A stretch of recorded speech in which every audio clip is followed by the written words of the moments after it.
မှာအခက်အခဲတွေကြာရှုံးမှုတွေစိတ်ပြည့်စရာအချင်းတွေကြုံလာတဲ့အခါငါတယောက်တည်းပဲလို့ထင်မိတတ်ပါလေဒါပေမဲ့ဘုရားသခင်ကတော့တင်းကိုဘယ်တော့မှမစွန့်ပစ်ပါဘူးယနေ့တင်းမျက်ရည်ကျနေရင်လည်းဘုရားသခင်တင်းရဲ့မျက်ရည်ပန်းကိုမြင်တော်မူပါလေယနေ့တင်းလမ်းပြောင်းနေတယ်လို့ခံစားရရင်လည်းဘုရားသခင်ကတင်းကိုလမ်းပြပေးဖို့အမြဲအသင့်ရှိနေပါလေ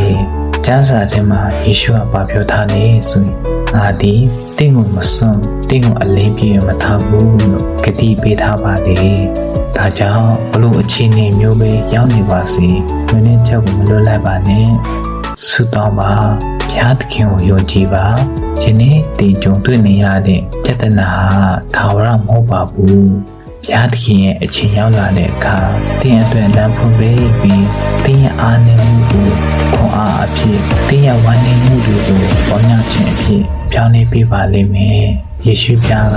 တင်းရဲ့အနာမှာမြင်ရှိနေတယ်ဆိုတာမမေ့ပါနဲ့။